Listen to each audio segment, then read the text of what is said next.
I want to begin this presentation with a quote from a member of the Filipino community, Amado Kaya, who is an activist who has dedicated his life to serving and integrating among oppressed peoples in the Philippines. He said, "Remember to smile, kasama. We take care of ourselves so that we can serve our community and each other." Well, what does that mean for members of our community to take care of themselves when they are struggling silently with mental health issues? And what could it look like for us to take care of each other when it comes to our mental health? It's exactly because of that struggle that I am introducing KAPAG, which is an acronym for Culturally Attuned Participatory Group Psychoeducation.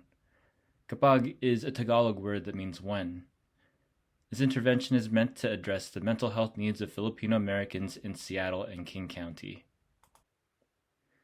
In the next few slides, I talk about the problem of Filipino Americans not going to mental health professionals for help, even though they might need some help with their mental health. And I talk about a plan for FCS to work on that problem. Just a few statistics about Filipinos in the United States for background. There are an estimated 100,000 Filipino Americans in King County. 94% of Filipino migrants to the United States have health insurance. 71% of foreign-born Filipino Americans have American citizenship. These might indicate two advantages in the community when it comes to accessing professional mental health services. And now, some information about the problem. An estimated 15% of Filipino Americans have a psychological disturbance of some kind. In one survey with over 1,100 respondents conducted at the beginning of 2020, found that 85% of Filipino Americans were experiencing mental health issues related to COVID, higher than any other Asian group. Prior to the pandemic, one study found that the community was very much concerned about depression, suicidality, and problem gambling. Despite having issues with mental health, there are a number of reasons Filipinos don't see mental health professionals. These include a lack of mental health literacy, a cultural mistrust of white mental health professionals who make up the majority of the mental health workforce, Filipino cultural norms, including an emphasis on resilience, an expectation of being able to handle any hardship, a fear of being talked about negatively by other people.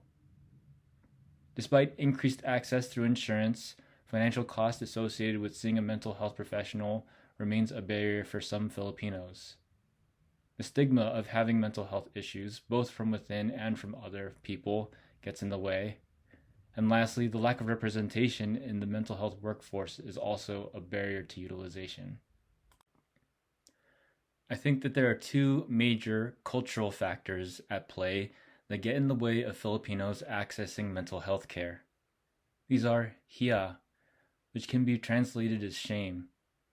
This looks like trying to avoid embarrassing situations and instead appear as good as possible.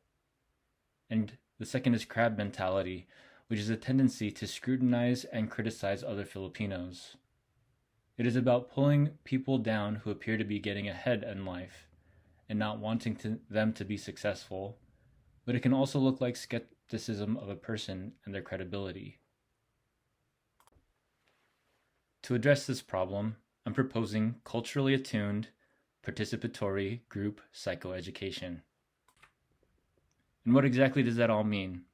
Psychoeducation is a series of classes that use therapeutic approaches and informational training. Culturally attuned means designed specifically for Filipino Americans and their cultural experiences. As a participatory intervention, people in the program are actively engaged and contribute to its content. And lastly, these classes will be conducted in small groups, and participants will be trained to practice mutual support. And there's research showing that these interventions can be helpful.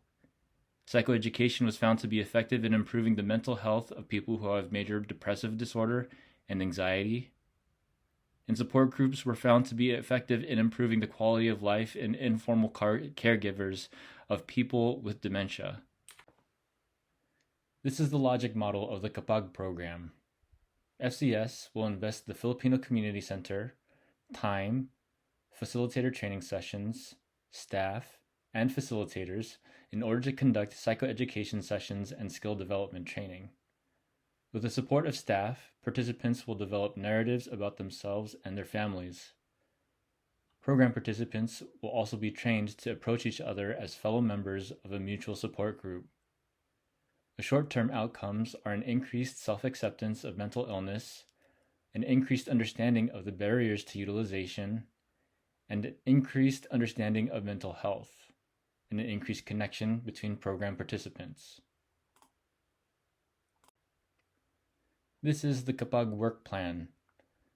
There are two outcome objectives in this work plan. The first is that by the end of the program, 65% of program participants will report increased knowledge about Filipino American mental health issues as measured by pre- and post-program knowledge exams. The first process objective is that by September 15th, 2024, program staff will enroll at least 36 Filipino American participants from King County as documented by a participant list. The activities associated with this objective are to recruit 60 program applicants and to select program participants from that list. The second process objective is that by February 28th, 2025, program staff will facilitate a weekly 8-session psychoeducation curriculum to at least 2 cohorts of identified program participants as documented by attendance sheets. The activities associated with this objective are to develop program curriculum, assess participants' pre-program knowledge, conduct the psychoeducation sessions, and then assess participants on their post-program knowledge.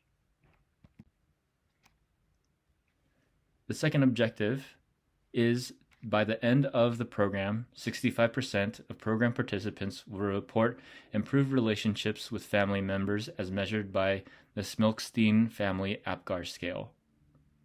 The first process objective is by completion of the psychoeducation program, 65% of participants will produce family narratives as documented in the program log. The activities associated with this process objective are to assess family relationships pre-program, produce family narratives, and then assess family relationships after the program. The second process objective is that by week 6 of the psychoeducation program, at least 65% of program participants will have completed a reflection paper on at least one acquired interpersonal skill as documented in the program log. The activity associated with this objective is that participants will produce a reflection paper. And thank you so much for your time and consideration. Please let me know if you have any questions.